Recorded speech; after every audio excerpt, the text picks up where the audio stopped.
Hello, everybody. This is Todd Dewey from the hit show Ice Road Truckers on the History Channel. And my source of radio and all truckers news, I go to tncradio.live. I'm Shelley Johnson with Kathy Tuccaro. You can hear us Tuesdays on tncradio.live at 8 p.m. Eastern on Women Road Warriors. And don't miss Steve Summers' Overnight Drive right here on tncradio.live, weeknights midnight to 5 a.m. Eastern. Brought to you by Hot Shot Secret. You're listening to Mind Your Trucking Business on tncradio.live, where James Rogers, Jamie Irvine, and Tom Kelley provide owner-operators of commercial trucks with expert advice about starting, operating, and growing a professional trucking fleet. It's time to mind your trucking business.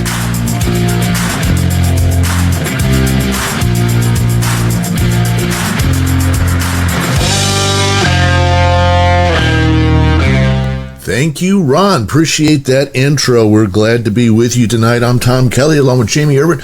James Rogers is in the process of doing some of that trucking business stuff tonight.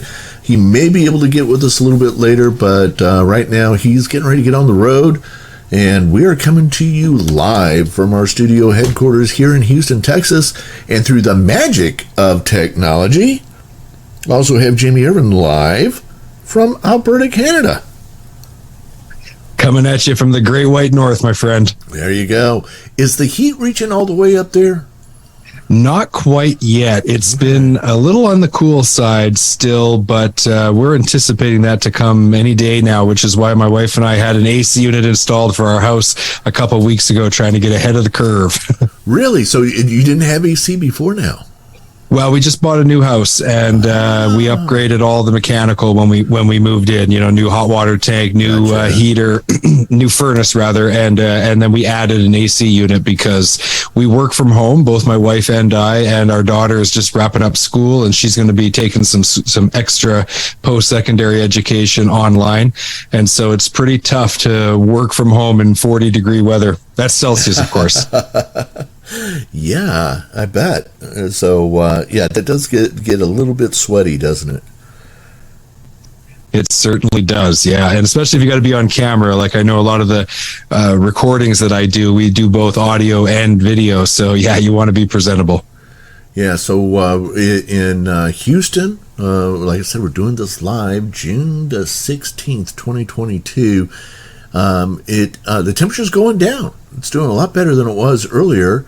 It's only 93 degrees, and that's 34C, and that makes the heat index 38C. So that's 101 degrees, 50% humidity at 93 degrees. That makes it a little bit uncomfortable outside, shall we say? Now, Absolutely. The other thing we have to deal with here that I don't think you have to deal with there is the haze. Do you know about the haze? I used to live in Vancouver, and we would have the haze depending on what was happening with the ocean current flows. So sometimes things would just like sock in, and we would definitely have that. Other times the ocean currents were flowing outward, and then everything was crystal clear. Well, see, this one's kind of strange. The haze we have right now is from the Sahara Desert in Africa. Wow. Yeah, so the winds get whipped up in Africa, and the finer particles get up into the stratosphere and make their way all the way over to the Gulf Coast in America. Been going on this way for a couple of years because of the extra drought that they have there. And it makes for beautiful sunsets and beautiful moonrises and that kind of stuff. But I tell you, it makes it a little bit wheezy when you walk outside. Yeah, see, where I'm from, we get the smoke from California. So when California is burning, we get all the smoke, and then you can't see 3 feet in front of you for sometimes 2 to 3 weeks at a time. And that just ruins a fellow's summer, I'll tell you. Yeah, well, a lot of things are ruining people's summer, not the least of which is what's going on in the economy right now. And it's been a brutal week. As you probably are aware, here on the state side, Jamie, reported last Friday a consumer price index significantly higher than even some of the bearish economists were expecting. And so both from the consumer price index and the wholesale index, a lot higher than expected. And it has made a mess of the stock market and made a mess of the Fed's plans. And they ended up raising the interest rate by 0.75 of a point day before yesterday. Today, another brutal day on Wall Street, down 741 points, 50 points or 70 points yesterday, 800 and something the day before, 800 and something the day before that. So we are officially in a bullish market right now as far as the stock market is concerned, and that impacts an area that we wanted to talk about tonight, and that's something that a lot of drivers are familiar with, but maybe they don't have a lot of information on, and that's the semiconductor shortage that's been going on. It's a big problem. I know from the perspective of the world that I work in on the heavy duty parts side, we've seen trucks, new trucks not being able to be produced in sufficient volume. We've seen the issue with not just semiconductors, but anything electronic really causing issues, shortages on sensors and other electronic components. And of course, this is holding up trucks. We've heard reports of trucks being parked for over 6 weeks, just waiting for one part. And, even on the automotive side, a friend of mine bought a new pickup truck and almost none of the buttons worked. And the dealer said, don't worry. When we get the different components in, we'll call you on a recall and we'll install them one at a time. So it's a big issue, and it's affecting trucking as a whole. It's affecting the industry's ability to be able to do what it needs to do to take care of society. And the problem too, it gets exacerbated because it's self-inflicting. Okay, because one of the things you got to do when you have a shortage is to get parts from point A to point B. But if you have a shortage of trucks because of the shortage of chips, now you're having trouble getting stuff from A to B. Well, and then it also has a further impact on inflation, because as long as demand is in excess of supply, we're going to have strong inflation, and it's going to really, really hurt the everyday consumer. And so that is also a positive feedback that is producing anything but positive results. And add to that, so now the Fed hikes up these interest rates, and you have both public and private entities that have been working together to try to get more manufacturing in the U.S. And back in, as recently as the mid-90s, the U.S. supplied at least a third of the world's semiconductors. Now it's closer to 10%. Okay, so a lot of work's been going on in Texas and Indiana and multiple states where they're looking to put together new manufacturing plants that can build out the semiconductors. But the problem now, Jamie, that they're running into is money is going to become harder to get. But, on purpose, because we had to slow down this red hot economy. And so some of the same places now are like, are they going to be able to produce the plant and do the manufacturing later? Because we originally thought this thing would finally calm down about a year from now. I'm not as sure now that we're going to be able to make that goal. Yeah, it does. It definitely doesn't look like it. And, as what happens in the U.S., Canada follows. And we know that now that your feds have released their decision to go up a full 75 basis points, and I fully anticipate that the feds in Canada will follow suit. And that's a real blow to both of our economies when it comes to stalling investment in domestic manufacturing and freeing us from the reliance on a very precarious global supply chain that is not able to keep up with demand. So, Tom, let me ask you something. Where does it go from here? Like you said, you're thinking that this could stretch out more than a year. What is the full impact on the trucking industry? How do we see this playing out? I'd like to know more. Well, I think that those are great questions. And I tell you what, we're going to take a break. When we come back, we're going to dive right in and look at what that impact's going to be and speculate a little bit on what happens next, not just with the trucking industry, but the entire, because it's such a trickle down, right? It goes across everything we do, and so we'll talk about the impact of all of it right here on tncradio.live. Stay tuned. Front Lane introduces Impulse, the world's first collision alert system for the driver behind you when you have to brake hard.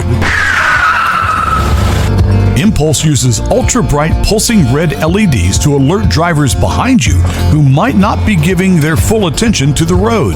Using amazing accelerometer technology and a battery that will last for years, Impulse installs in minutes, fits nearly any vehicle, and never requires additional wiring.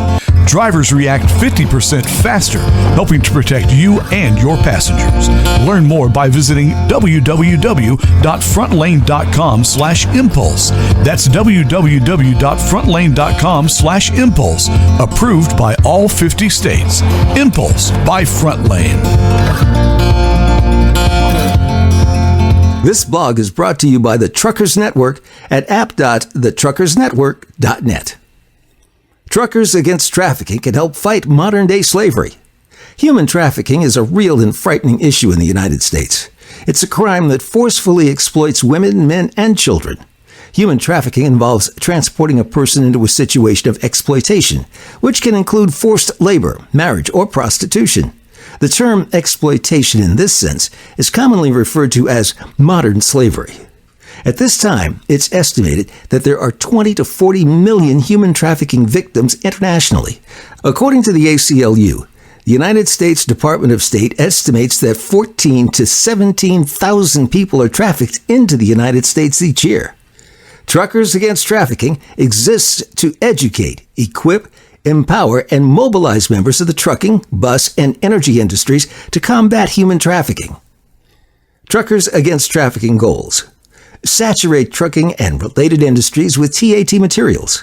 Partner with law enforcement and government agencies to facilitate the investigation of human trafficking. Marshal the resources of partners to combat this crime.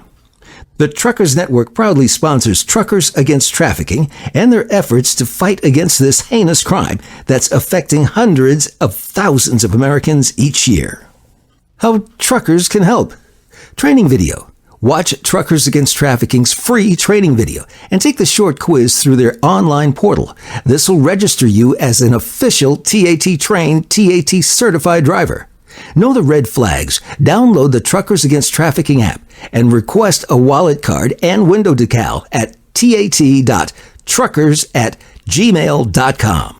Share Truckers Against Trafficking's training with others in person and through social media. How trucking companies, schools can help. Training video.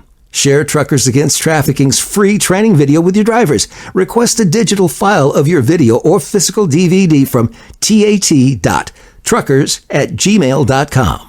Know the red flags. Tell your drivers to download the Truckers Against Trafficking app and or request wallet cards for your drivers from tat.truckers@gmail.com. Register your company as trained to reflect your impact in the fight against trafficking and encourage others to do the same. This info blog was brought to you by the Truckers Network at app.thetruckersnetwork.net. Do you have the tncradio.live app? It's free and easy to download. Just go to app.tncradio.live, Google Play, or the App Store.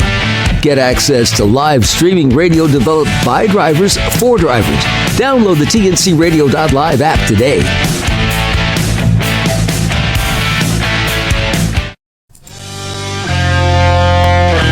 Welcome back to Mind Your Trucking Business on tncradio.live.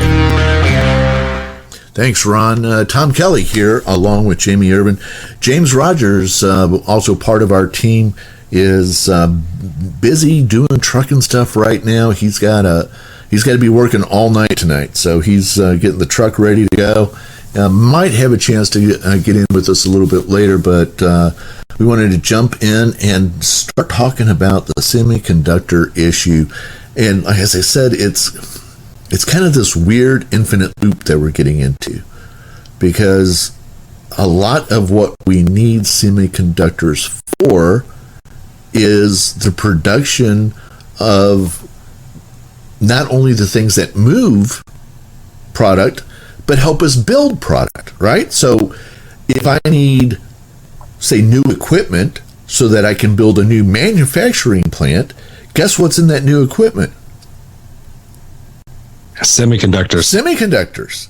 And then, but if I can't get, do you understand how I'm saying it gets in kind of this weird infinite loop? If I can't get semiconductor to build my semiconductor plant, then I can't increase my output so that I can fix my problem. Well, and we see that with trucks too, right? Like we don't have semiconductors for new trucks, but then you have shortages in things like sensors, so then you can't fix the older trucks. Yeah. And then, of course, that means that trucks aren't delivering product. And as long as there's more demand than there is supply, then we have this crazy inflation, which that's impacting the economy, which is making people decide maybe they don't want to set up a new manufacturing plant because money's going to be too expensive. There you go. Now you're seeing the problem. And guess where most of the semiconductors are manufactured right now? Well, they're probably not manufactured in the U.S., are they? No. So you want to take a guess where they are? It's got to be in Asia. Asia, and a lot of it in China. And a lot of it in just an itty-bitty little village you might have heard of called Shanghai. Right. Do you know what's going on in Shanghai right now? Yeah, lockdowns. How many semiconductors do you think they're making in Shanghai this month? 0. Yeah. So you see how this problem it's just this weird infinite loop that we can't seem to get out of, and every time we start to make some headway, like, okay, we got it all worked out, going to build some new plants, already breaking ground. Indiana, they're going to lead the way, we're going to have all these new plants. Well, we ended up with all sorts of bad weather in Indiana throughout the winter and spring, so we didn't make as much progress there as we wanted to. And now we have an economy that's going to make doing much of anything difficult. And it's not like they go, well, you know what, for semiconductor plants, we're not going to raise interest rates. Exactly. It affects everyone. Yeah. So in the process of trying to slow down this red hot economy, it's going to make it that much harder. Now you put on top of all of this what got us here. Okay, and I think this is worth exploring a little bit, because it's maybe not as clear to some people what got us here as it is to others.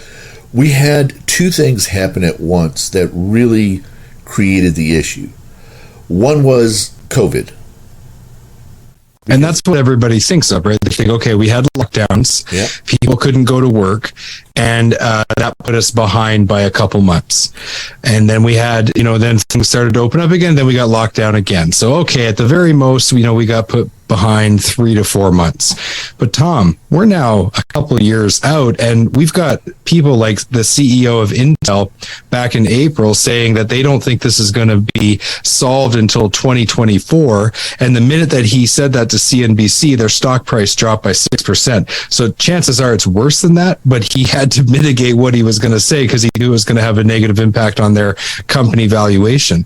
So how is it that a couple lockdowns in 2020 is causing grief for us that's going to extend beyond 2024? Well, the other part that he wasn't really clear on is Intel. Okay? And the problem is they blew it. They just plain blew it. And they made some big mistakes in putting together some of the nanotechnology that they needed to really compete in the world market. And when they started producing chips back in 2018, 2019 timeframe, they were inferior, and the quality was poor, and they were too big. And now, I'm not going to get into a big discussion because the average driver doesn't care about whether you're talking about 3 nano or 10 nano or any of that kind of stuff.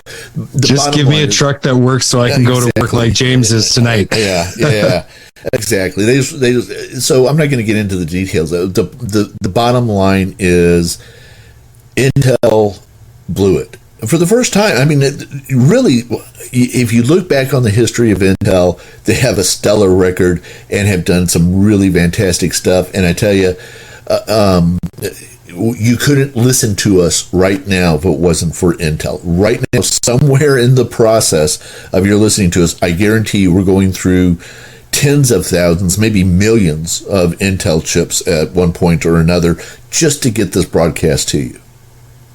Okay, but when it came to the next generation of technology and getting this really exceptional speed at lower power without creating the same heat issues that we've had in the past, Intel went in a direction that they thought would really work, and it just plain didn't work.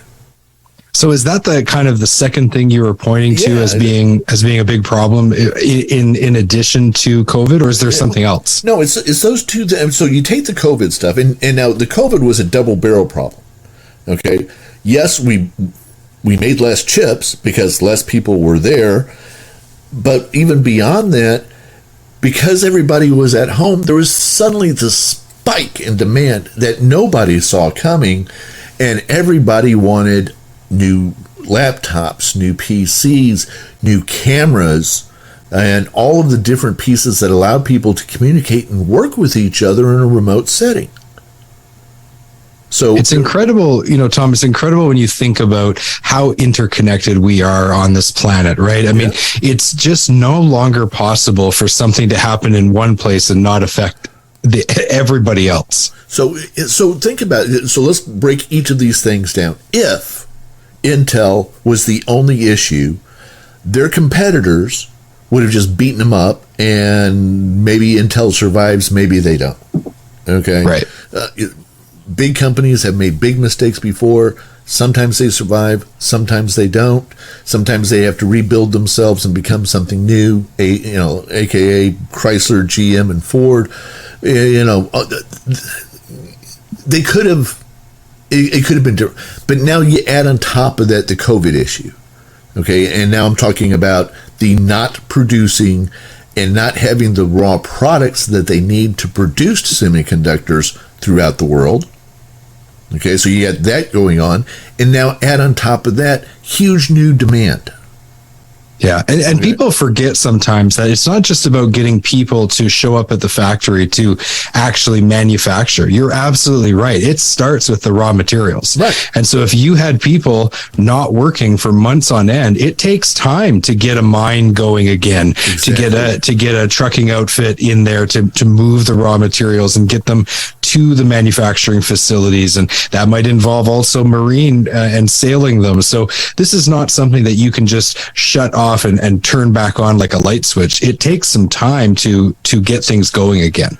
And now add to all of that a key component to putting semiconductors together is what? Plastic. Where does plastic come from?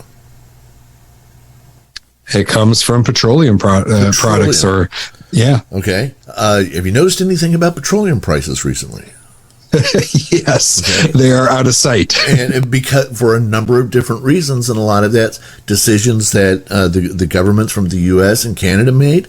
I'm not saying whether or not they were the right decisions or wrong. It's immaterial to the conversation. They made decisions that impacted the cost of producing petroleum products.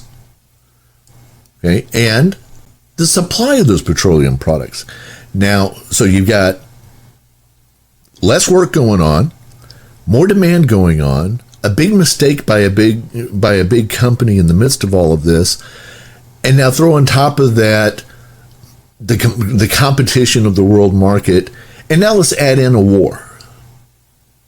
Right, we just just like slide that on top, right? That's right. That's the terrible cherry on top of a terrible cake. Exactly. So you put all that together, no wonder we're here.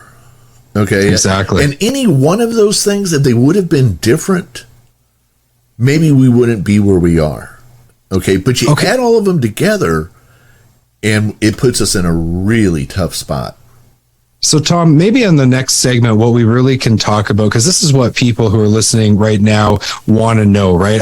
If you've got a trucking fleet, or even if you're an owner operator, if you've got one truck, you want to know what the future is going to hold, and you want to know what kind of decisions you should be making to try to protect your ability to keep your fleet on the road and doing what it needs to do. So I'm looking forward to hearing, Tom, what you've got to say about that on the next segment. Well, I wish I could tell you that's all going to be good news, but we got some tough times ahead of us. We'll talk about that when we come back, right here on tncradio.live.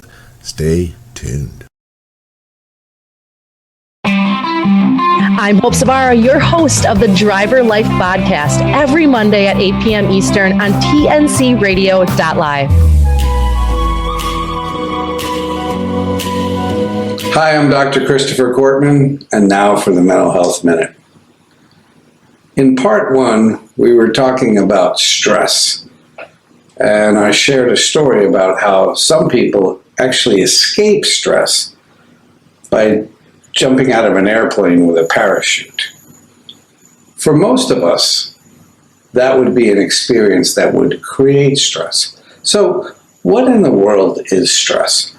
Stress is a specific reaction in the body to a non-specific stimulus, meaning anything can create stress for someone if they perceive it as a threat. Now, what happens when we're stressed is that the body is preparing us to do one of two things, either to fight or to flight. And most of us understand that best when we think of an example like seeing flashing lights in our rearview mirror. We automatically know how it feels when that police officer is bearing down on us and we need to pull over. You know, our hearts start racing and our chest gets constricted and tight, and you know, our breathing becomes rapid and shallow, and the blood's pumping to the major muscle groups, you know, chest, back, arms, shoulders, again, preparing us to take some action. And if you follow that scenario all the way through, whether or not the police officer pulls us over or is aiming for the next guy, usually minutes later, the stress response stops. You know, we return to normal, to equilibrium. And, you know, it was just there for a burst, that whole fight or flight. That's called an alarm reaction. There was a professor at the University of Montreal, a guy named Hans Selye, who studied what he called the GAS syndrome. GAS, not the kind that my kids complain about, but GAS stands for the General Adaptation Syndrome. And that's how the body prepares and deals with stress. So the very first stage of stress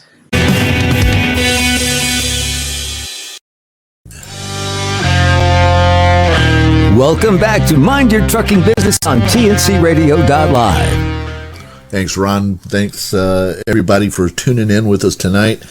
I'm Tom Kelley here with Jamie Irvine. Jamie, we're talking about semiconductors and the semiconductor shortage and the impact it's having on the market. You asked a question right before we went to break. Why don't you re-ask it now?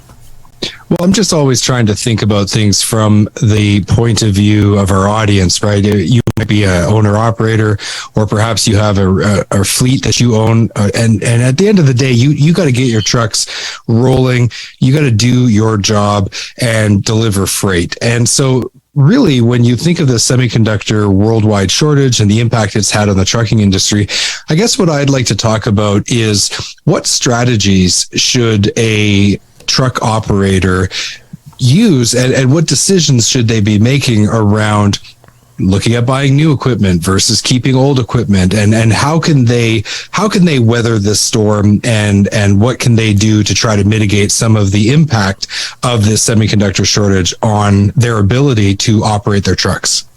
Yeah, and like I said, I wish I could wave a wand and tell you nothing but good news here. I'm going to give you some of the bad news up front. assume that the CEO of Intel is correct. Okay, and assume that this is not going to resolve this year. And I think even the most optimistic think that it's going to resolve about a year from now. I think that's, I don't know. I'm sorry. I think that's just wishful thinking. I think we're right. Well, I mean, if you look at what the CEO of Intel said in that press release to CNBC back in April, is that he said that they thought it might not resolve till early 2024, and that created an immediate 6% drop in their share price. So I'm always trying to think from their perspective. Maybe he's even making that a little softer than it needs to be, trying to preserve as much share price as he can, which means it could be mid 2024, late 2024. That's a long time from now. Well, it is. And, as Dr. Fauci would say, that things will get worse before they get better. Thank you, Dr. Fauci. I think things are going to get worse before they get better here. I really do. And I think that what that means is now's probably not a great time to plan on investing in the new equipment, because it's just not going to be there. But in addition to, go ahead. Sorry, I was just going to say, in addition to investing in the new equipment and it not being there, I've heard so many stories of fleets that have put purchases in, and then after a few months they're planning on that equipment, and then after a few months the dealership phones them and says we've canceled that order. Oh, and by the way, the price has gone up 13 or 14%. Yeah, and that's where I was going with that. Is that it's almost like a shell game going on out there right now, and I don't want to speak evil of anybody. I think maybe even the intentions are good, but they're over-promising and under-delivering, and we're finding that manufacturer after manufacturer, they think that things are going to resolve, but they don't. It just keeps getting worse, and they're just simply not able to build the trucks, and not just the trucks too, but as you know, working in the world of the parts, even the parts we need to run the truck, they can't build it. Yeah, I was just talking to a guy online, and we were messaging back and forth. And, I had put out a post there about sensors. And look, one of the things he said was he's a diesel tech that works for a dealership for one of the big truck OEMs. And he said, look, they can't supply us with any OEM sensors. So now we're turning to aftermarket sources. The problem is that the quality of those parts aren't necessarily the same. So then they're having, he said, as much as 3 out of 5 sensors fail prematurely, and the 2 out of 5 that don't fail immediately are not lasting as long as they should. So it just seems like you're stuck between a rock and a hard place no matter what you do. We really are. And let's talk about our friends over at Frontlane. Frontlane has a really great tool that I've been very impressed with. Okay, and it's really pretty simple, and they've got it for both cars and for trucks. That when you slam on your brakes, it doesn't just do the usual brake lights in the back. I mean, it really flashes and catches the attention of the person behind me. There's braking, and then there's, the deer just stepped in the road, and I got to slam on my brakes. It really helps a lot. And the way they do that is with the same accelerometer stuff that you have in your phone that keeps track of your paces through the day and that kind of stuff, right? So it's measuring all that. These guys, it's great stuff. It's one of these great ideas where, they say the world will be, how does it go? You build a better mousetrap and the world will be the path to your door, right? This is a better mousetrap.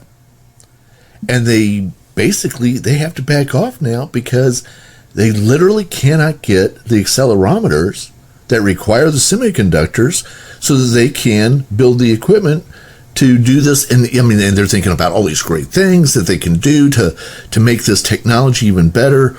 And anything we can do to reduce accidents on the road is a great thing, right? But you got to be able to have the technology on the vehicles and have it working in order to save lives. Yeah. So, and I see that just when you were describing that shortage with that particular company and how it's impacting them, it kind of made me think about how the average person probably doesn't realize how many semiconductors are around them in all of their devices and everything that they're using. And it's kind of like if you're not in the trucking industry, it's almost invisible to you, the full extent of it. And then you learn about it and you go, wow, the trucking industry affects every part of life. It's kind of like that with semiconductors. To many of us, it's almost invisible. And I think we would be shocked to learn just how many semiconductors are needed to make everything in our life work for us. And so when we're talking about a shortage, this is a big deal. Yeah. Just for grins sometime, especially, look, you have a beard, don't you? I do. Okay. Do you have an electric razor? I do. Okay. If you were to take apart any electric razor built in, say, the last 5 years, you would find deep in there a little semiconductor, a little plastic board, a little semiconductor in there. That's all part of the electronics of getting the battery to charge up properly. And some of them get even fancier than that, right? Yep. Guess what? Don't have enough to even build electric razors. Well, and we've seen so much advancement in like the Internet of Things and how that's impacting even the trucking industry. I've talked to so many manufacturers who are excited about technology that they want to bring to make trucks better. Every single one of those things has one or many semiconductors in them. So, it's all around us. One of the things that came to mind as a strategy for trucking outfits is that you really need to think about is expanding your supplier network. And if there are specific things that you need to keep your truck running, I'm thinking like sensors, for example, it's probably a great idea to try to find a few of them and maybe even stock up, because who knows how long it'll be once that supply has been exhausted before we get more. Yeah, another thing too that I heard some enterprising people talk about, especially if say you're middle-sized, you have more than a couple of trucks, but you're not one of the big players. So let's say you've got 100, 200 trucks, or part of a company that does. There's always going to be a dozen or so that have issues. Okay, they're off to the side of it. It's time to reconsider what you're doing with them. And yeah, I'm saying strip them down. Yeah, every part matters right now, and it might mean that a truck that a year ago, 2 years ago, you would have just waited and gotten the part in and put it back on the road. At this point, you may be better off rethinking that strategy and saying, you know what, I've got 4 trucks over here that aren't going to get on the road anytime soon. Maybe they have heavy body damage or whatever, and the idea is, we're going to get that fixed and we're going to get that back on the road at some point. It's time to rethink that and start thinking about, what, there's a lot of stuff in that truck that we may need later. And yeah, I've seen that, Tom. I've seen that strategy over my 25-year career in parts when times get tough, and it's definitely something that it's not, you don't necessarily want to do it, but right now having 80% or 85% of your fleet rolling is better than less than that, and so you got to do what you got to do. Exactly, and and who knows which parts you're going to need tomorrow. Because, it's not like they all go out at the same time, right? That'd be convenient, at least we would know. So having, yes, I agree. Expanding your supply chain and have multiple suppliers is good. But also you need to be thinking of what can you do to self-supply. You know what I mean? Absolutely. And, none of this is easy, and it's getting more complex all the time. And in the work that I do on the heavy duty parts side, I deal with a lot of manufacturers, and I can tell you the people who work for these great companies, they're really feeling it, because it is just every day they are just on the hunt for supplies, raw materials, parts, and it is, it's the expression I've used lately is it's crushing them. It is. And it doesn't, and some of those are household names like Toyota. Okay, they're not okay. because of all of this. And others are, as you well know, really great mom and pop organizations that have been around for a generation or two, taking care of a particular part of the market. And for the first time, they're looking in the mirror wondering, can they weather this storm? Because it's awfully hard to sell parts that don't work.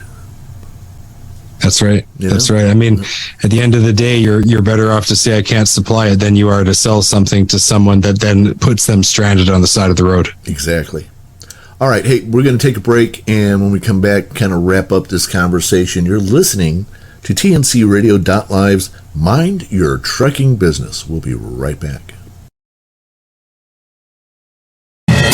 Hot Shots Secret presents Steve Summers' Overnight Drive nightly at midnight Eastern, 11 Central on TNCRadio.live or download the app .tncradio.live. This blog is brought to you by the Truckers Network at app.thetruckersnetwork.net. Team driving with your spouse, is it for you? Trucking's an exciting career with many opportunities. Although there are many benefits to being a truck driver, such as freedom on the open road and seeing new places, there's still negative sides like loneliness and boredom. Truck driving is also difficult for your marriage. Being away from your spouse for days or weeks at a time makes it challenging to have a happy and healthy marriage. Thankfully, truck drivers have the option to team drive with their spouse. Forming a husband and wife trucking team can be a great opportunity to spend time together and travel the United States while making good money. Now, like any other job, driving with your spouse has pros and cons. Stay with me to find out if team driving with your spouse is right for you. Now, the pros of team driving with your spouse. Faster delivery. Due to the FMCSA's hours of service regulations, truck drivers can only drive up to 11 hours a day. Any driving after 11 hours will result in a penalty and a bad safety score. Truckers on average will drive up to 55-60 miles an hour. After their 11-hour shift, that adds up to a little over 600 miles a day. When you drive with your spouse, you can drive more miles. While you're finishing your 11-hour shift, your spouse can be resting and getting ready for their shift. This allows drivers to complete more miles a day, which in return leads to a faster delivery. You won't feel lonely. Driving alone can lead to developing mental health issues later on in your trucking career. Studies show that depression and anxiety are some of the most common mental health issues in drivers today. Team driving with your spouse eliminates feeling lonely on the road. Having your spouse with you on the road gives you someone to talk to and enjoy your daily activities with. Make more money. A single truck driver makes less money per mile than one whose team drives. Why is that? Well, with two drivers, you're completing more miles each day, and therefore you reach your destination much quicker. Cons of team driving with your spouse. Difficulty getting along. They say that distance makes the heart grow fonder, and that's true. It can be difficult to get along with your spouse when you're in a small space for weeks at a time. You may find yourself wanting alone time to pursue your hobbies and interests. When you decide to team drive, you give up the possibility of any alone time in your truck. Lack of sleep. To make team driving work, your spouse will have to rest while you complete your shift of driving. Sleeping in a truck cab, especially if your spouse is noisy, can be difficult. As a truck driver, it's essential to have a good night's rest before hitting the road. Getting the right amount of sleep is not only good for your overall health, but it also makes you more alert and cautious when driving. Harder to find trucking insurance. If you decide that team driving's for you and your spouse, you might have trouble finding a commercial truck insurance company that'll write your insurance. When you team drive, your truck never stops. Therefore, the truck is at risk for higher exposure to accidents. Your truck's also more liable to having maintenance issues, which can result in getting violations. Conclusion? Driving with your spouse has many pros and cons. Our advice to you is to take a look at the pros and cons and determine if this is the right career path for you and your spouse. Trucking with your spouse can lead to many great memories. This blog was brought to you by the Truckers Network at app.thetruckersnetwork.net. For the latest in traffic, weather, and information, catch the Morning Grind weekdays right here on TNCRadio.live.